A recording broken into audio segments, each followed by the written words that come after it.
Hello guys, Assalamualaikum. Salam sejahtera semua Apa khabar korang semua hari ni? Okey ke ada baik? Kalau ada baik tu bagus geng. Maintain baik-baik. So geng, hari ni kita berada dekat Kesas. Kita just nak test motosikal ni atas jalan raya. Kiranya kalau ada penumpang, bukan penumpang yang tak nampak, tapi penumpang yang nampak. Ini penumpang yang nampak kat belakang ni Awi. Tapi ni Ajib ni dia tak naik sekali. Kita nak test motor ni okey ke tak okey bila berada dekat atas jalan raya, on the road. Ramai request yang daripada video yang sebelum ni untuk bawa motor ni 2 orang. Okey ke tak okey? Dengan sprocket yang standard, okey sangat. Kalau sprocket tu kecil, tak okey. Ini sprocket masih standard, tak ubah apa-apa lagi.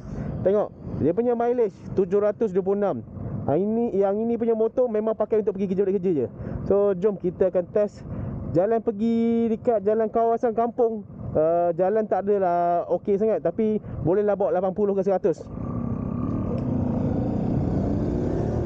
Haji babi dengar dia je situ nak main dulu.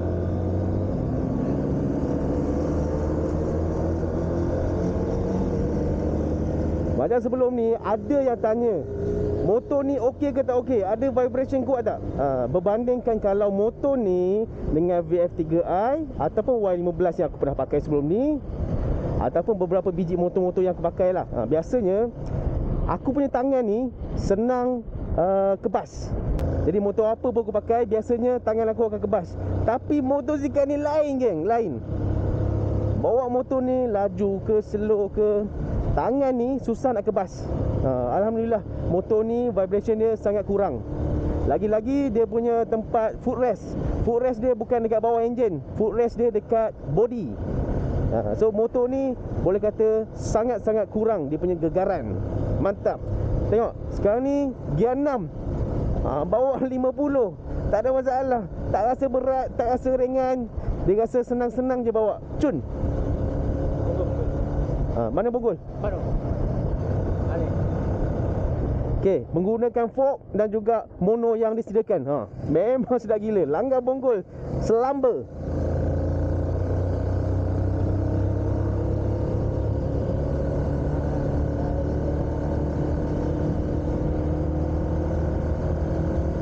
Yang orang cakap kat aku sebelum ni, yang overclaim tu, aku bukan overclaim geng. Aku ni boleh katakan aku review je semua motor. Tapi motor-motor Kapcai lah, bukannya motor-motor yang besar-besar. Tapi bila pakai motor Kapcai ni, kita kena bagi tahulah apa yang kita punya perasaan, macam mana kita punya rasa bila pakai motor tu. Jadi macam aku cakap, kalau motor ni sedap, aku cakap motor ni sedap. Kalau motor ni tak sedap, aku cakap motor ni tak sedap. Aku jujur. Kita membonceng satu penumpang dekat belakang. Aku dengan dia lebih kurang 150 kilo total. Lebih kurang lah. Sekarang ni kita berada dekat Jalan Kebun. Kita nak test motor ni okey ke tak okey. Tapi so far sekarang ni, bila pakai gear 3, gear 4 dan gear 5, gear 6, semua okey. Kita tarik sikit-sikit lah. Nampak? Sekarang ni gear 4.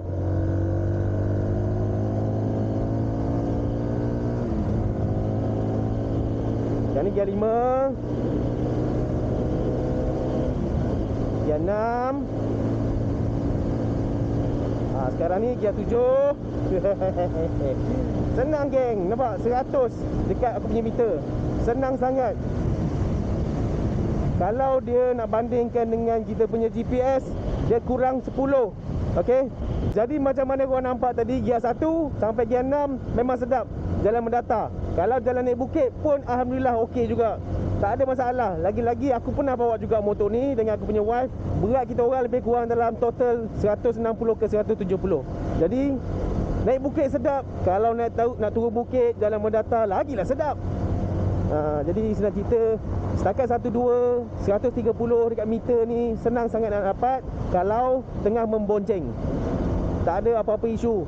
Tak ada isu yang susah nak bawa ke apa ke, nak lintas lori pun susah ke. Tengok, kereta tu pun lintas aku lagi senang. Lajulah pula.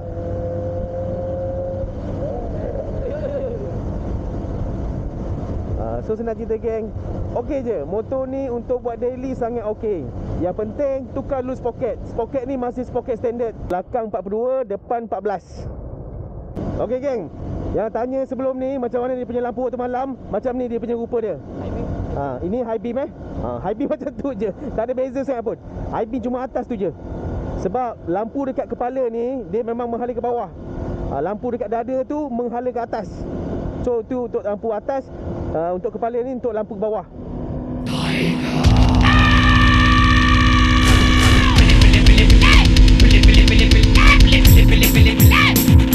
Billy,